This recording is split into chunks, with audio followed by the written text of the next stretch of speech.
민수기 18장입니다. 밀그롬이라고 하는 학자는 고라 사건과 그 이후 사건과 관련된 에피소드 및 추가 지침들이 성막의 침해라는 주제로 통일성을 이룬다고 주장하면서 다음처럼 나열하는 것이 좋다고 제안합니다. 16장 1절로 35절은 고라 족속의 권리 침해 그리고 아론과 모세의 중재가 나오고요. 16장 36절로 40절은 증표가 된 침해자들의 향로들이 나옵니다. 16장 41절부터 50절까지는 역병이 돌죠. 그리고 아론의 추가적인 중재가 나오고요. 17장 1절로 11절은 지팡이들이 나오는데 아론의 마지막 중재가 나옵니다. 17장 12절부터 18장 7절까지는 성막 침해 책임을 대신 지는 제사장들과 레위인들이 나오고요. 18장 8절로 32절까지는 위험한 책임을 지는 제사장들과 레위인들을 위한 보상에 대해 나옵니다. 이런 서사의 전반적인 흐름은 고라 족속에 의한 대소동 이후에 아론 가문의 제사장직 확증, 제사장과 레위인들의 성막 직무의 중대함 및 위험함에 대한 엄중한 지침으로 이어집니다. 이렇게 단락을 구분하면 17장 12, 13절에 성막 접근을 두려워하는 백성들의 이야기를 18장 7절까지로 하나로 묶을 수 있습니다. 1, 2절 보겠습니다. 고라 사건이 참국으로 끝나면서 모세의 정치적인 지위와 아론의 제사장권이 재확인된 후에 백성들은 두려움에 사로잡혔습니다. 무엇보다 성막 앞에서 250명이 순식간에 불에 타 죽는 공포의 장면을 목격한 뒤에 백성들은 접근을 두려워하게 되었습니다. 그들은 우리가 다 죽게 되었나이다. 성막에 가까이 가는 자는 다 망할 것입니다. 라고 한탄했습니다. 여호와께서는 아론에게 사제로 임명된 사람들의 성막에서의 직무 및 백성들의 성막 접근과 관련된 중요 지침을 주십니다. 아론과 그의 아들 제사장들은 성소, 성막에 대한 죄를 그리고 제사장 직분에 대한 죄를 담당해야 합니다. 여기서 성소, 성막과 제사장 직분에 대한 죄를 담당한다는 것이 무슨 뜻일까요?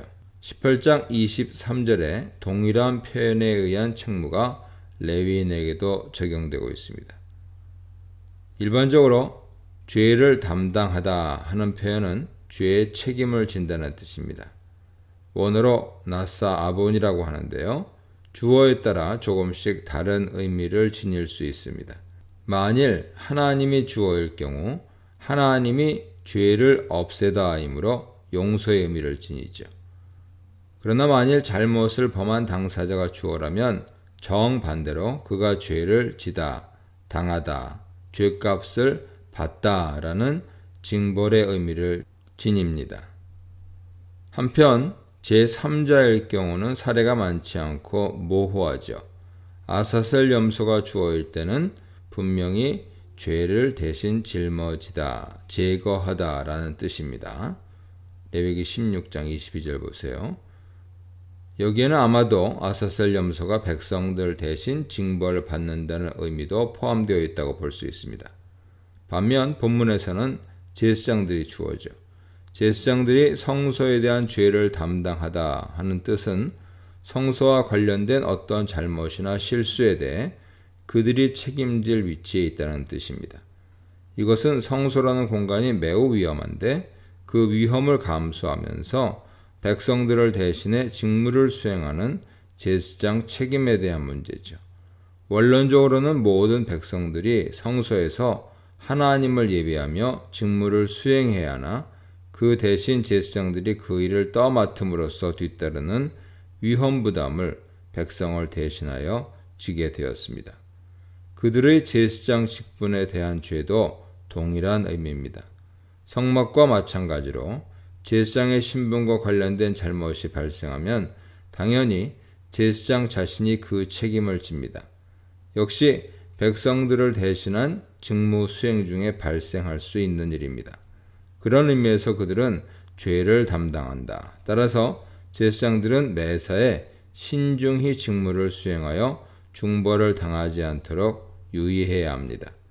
나답과 아비후의 죽음은 그들의 제사장직의 중요함과 성소에서의 직무의 신중함에 대해 보여주죠. 그들은 다른 불로 분향을 하려다 하나님의 심판의 불을 맞고 즉사했습니다. 그들은 성소에 대한 죄와 제사장 직분에 대한 죄를 담당한 것입니다. 이때 제사장들은 레위지파 사람들의 도움을 받아야 합니다. 그들은 제사장의 임무를 돕는 협력자들이죠. 레위라는 이름 자체가 참여자 혹은 동역자라는 뜻을 지닙니다. 레위인들은 아론과 그의 아들 제사장들이 증거의 장막 앞에 있을 때 그들을 돕습니다. 증거의 장막은 성막의 본당 건물, 내성소와 지성소로 나뉘는 본당 건물을 의미하죠.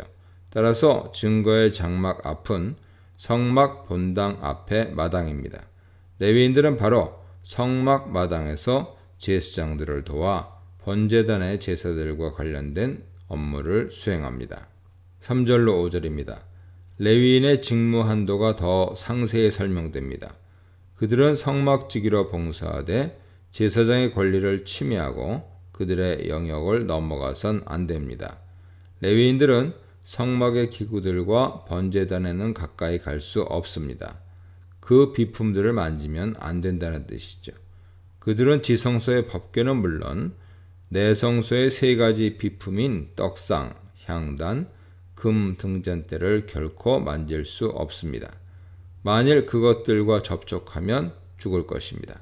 심지어 민수기 4장에서는 그들이 성물을 만지면 죽는 것은 물론 내성소에 들어가 그것들을 보기만 해도 죽는다고 경고합니다. 레위 지파 중 고핫 일족이 그 내성소의 성물들을 운반할 때는 반드시 몇 겹씩 휘장과 보자기로 덮어야 했습니다. 접촉은 물론 보는 것도 허용되지 않았습니다. 그 외의 다른 비품들, 즉 성막 골조들, 천막, 휘장은 레위인들이 만지거나 접촉해도 아무런 문제가 없습니다. 마당의 번제단은 공개적으로 노출되어 있는데 그걸 보는 것은 아무런 문제가 없으나 접촉은 절대 금지되었습니다. 그러나 평민은 물론 앞서 말한 대로 레위인들 또한 번제단에 올라가 그것을 만져서는 안 됩니다. 레위인이 아닌 다른 일반 백성이 제사장의 도우미 역할을 하려 하는 것은 허용되지 않습니다. 아마 그 경우에도 당사자가 죽음 형벌을 받았을 것입니다.